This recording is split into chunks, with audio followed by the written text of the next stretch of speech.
ஓம் முருகா போற்றி, கந்தா போற்றி, கடம்பா போற்றி, கதிர்வேலா போற்றி, அறுபடை வீடு கொண்ட முருகா பெருமானே போற்றி போற்றி. என் செல்ல குழந்தையே, இன்று இரவுக்குள் நல்ல செய்தி கேட்பாய். இந்த திருச்செந்தூர் முருகனை நம்பினால் கேள். நான் உன்னை ஒவ்வொரு வினாடியும் கவனித்து வருகிறேன். நீ தவறு செய்யும் போது உன் மனதில் எச்சரிக்கின்றேன். ஆனால் நீ அதை பொருட்படுத்தாமல் பலமுறை அதே தவறை செய்து கொண்டே வந்து கொண்டிருக்கிறாய். அது தப்பாக மாறும் பொழுது கர்மத்தை ஏற்கிறாய். என் செல்ல பிள்ளையே, தவறு செய்தால் திருத்திக் கொள்ளலாம். தப்பு செய்யும் போது தண்டனைக்கு ஆளாகிறாய். பிறகு என்னிடம் வந்து மன்றாடுகிறாய். என்ன செய்வது? உன் மனம் ஆசை என்கிற மாய வலையில் புகுந்து தவறுக்கு மேல் தவறு செய்து கொண்டிருக்கிறாய். உன் மனதை உண்மையின் பாதையில் செலுத்த தயங்குகிறாய். நீ பிறந்து மடியும் வரை வாழும் வாழ்க்கையில் உண்மை மறவாமல் வாழ்ந்தால் உனக்கு ஞானப்பாடம் கற்றுத்தருவேன். உன் பாவ சுமையை நான் சுமந்து உன்னை வழி நடத்துவேன். ஆனால் என்னை நீ நம்ப மறுக்கிறாய். என்னிடம் இருக்கும் சக்தியை அறியாமல் தவிக்கிறாய். உன் பாவங்களை குறைத்து உன்னை நல் வழியில் நடத்தி செல்ல என்னைப் போல ஒருவர் கிடைப்பது சுலபமல்ல. நான் உனக்காகவே பல மனித உருவில் அவதரித்து உன்னை கண்காணித்து வருகிறேன். நீ அதை முதலில் உணர்ந்து கொள். ஆனால் மெத்தன போக்கில் இருக்கிறாய். நன்றாக புரிந்து கொள். உன்னோடு எந்த பொருளும் செல்வமும் வரப்போவதில்லை. நீ செய்த பாவ புண்ணியங்கள் மட்டுமே உன்னை தொடரும். இன்றே அறிந்து நட. ஒரு உண்மையான பாதையை தேர்ந்தெடுத்து விடு. என்னை தேடி அலையாதே. நான் உனக்கு அதை அறிய வைப்பேன். உன்னுள் உறைந்து இருக்கும் இறைமையை நான் உனக்கு உணர்த்துவேன். பொறுமையுடன் இரு. அதேபோல்தான் வாழ்க்கையில் எதுவும் காரண காரியங்கள் இல்லாமல் நடக்காது. வெட்ட வெளியில் வானில் இறைவனால் அமைக்கப்பட்டுள்ள இந்த உலகங்கள் அனைத்துமே காரண காரியங்களோடு திட்டமிட்டபடி இயங்கி வந்து கொண்டிருக்கிறது. இந்த உலகத்தில் உள்ள ஒவ்வொருவரும் தனித்தனியாக இதுவரை எடுத்த ஒவ்வொரு பிறவியிலும் வாழ்க்கையில் தினம் செய்த மற்றும் இப்போது செய்து வரும் ஒவ்வொரு வினைக்கும் சமமான எதிர்வினை ஒன்று இந்த பிரபஞ்சத்தில் பதிவாகி அதுவே உரிய காலங்களில் அவர்களுக்கு திரும்ப நடக்கிறது. இதையே தாத்தா பாட்டி அம்மா அப்பாவே அதே உருவ அமைப்புடன் திரும்ப பிள்ளைகளாக பிறந்திருக்கிறார்கள் என்ற அடிப்படையில் அவர்கள் பெயரை எல்லோருக்கும் நீங்கள் வைத்து வருகிறீர்கள். மேலோட்டமாக பார்த்தால் இன்னார் செய்த செயல்களால் தான் இன்னாரெல்லாம் அனுபவிக்கிறார்கள் என்று தோன்றும். ஆனால் ஒரு நெருப்பு உன்னை சுட்டுவிட்டால் நீ நெருப்பின் மீது பழி சுமத்துவதில்லை. உனது கவனக்குறைவோ அல்லது பிறர் வேலை அல்லது உனது கெட்ட நேரம் என்றுதான் நினைக்கிறீர்கள். நன்கு யோசித்து பார்த்தாயானால் நன்றும் தீதும் பிறர் செய்து வாரா என்பதுக்கும் நமக்கு நன்மை துன்பங்கள் செய்பவர்கள் வெறும் கருவிகள் தான் என்பதும் நாம் முந்தைய பிறவியில் செய்ததே நமக்கு திரும்ப அந்த கருவில் வடிவில் வருகிறது என்றும் உனக்கு புலப்படும். ஆம் செல்லமே, இதோ உனது கேள்விகளுக்கு இந்த முருகப்பெருமான் விடையளிக்கிறேன்.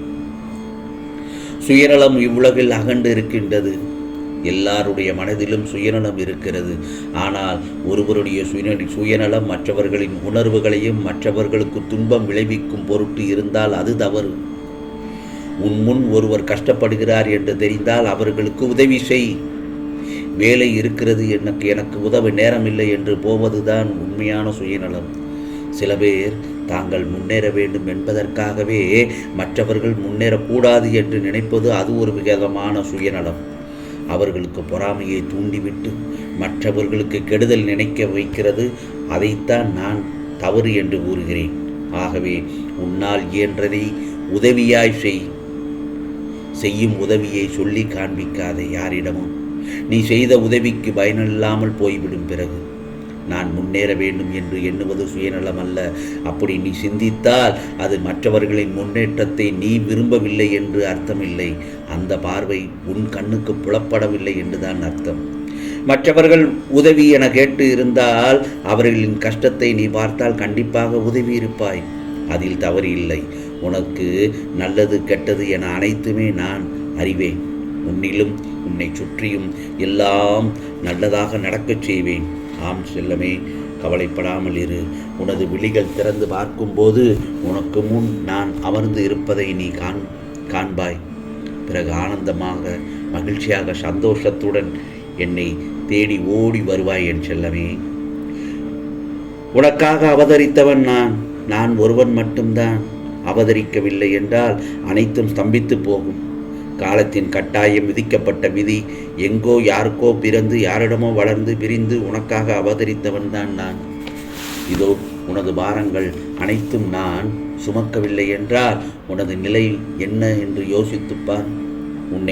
நீ படும் வேதனையிலிருந்து உன்னை விடுவிக்கவே நான் அவதரித்தேன். யாரிடமும் வாக்குவாதம் செய்யாமல் இருக்க பழகிக்கொள். கோபத்தை தவிர்த்து விடு. தலைக்கு ஏறிவிட்டால் அடக்குவது கடினம். நிதானமாக முடிவெடுத்து செயல்படு. என் அனுமதியின்றி எதுவும் நடக்காது. எவரையும் நெருங்கவும் விடமாட்டேன். எனது அனுமதியின்றி நீ செய்து கொண்டிருக்கும் பணி எதுவாக இருப்பினும் அதிலிருந்து நீயாக விலக நினைக்காதே.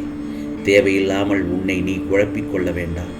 என்னை கேட்காமல் எந்த முடிவு அவசரமாக எடுக்க வேண்டாம். அனைத்தும் நான் அறிவேன்.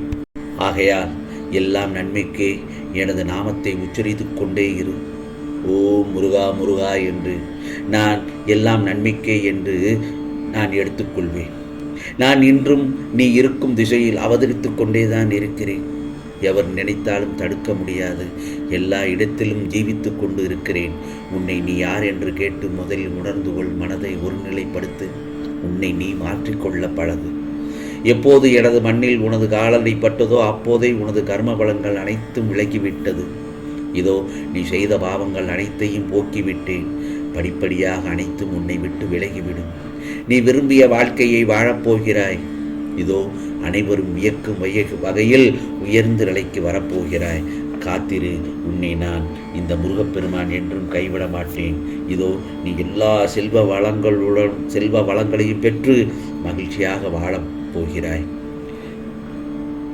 நீ நிச்சயம் நல்ல நிலைமைக்கு வருவாய்.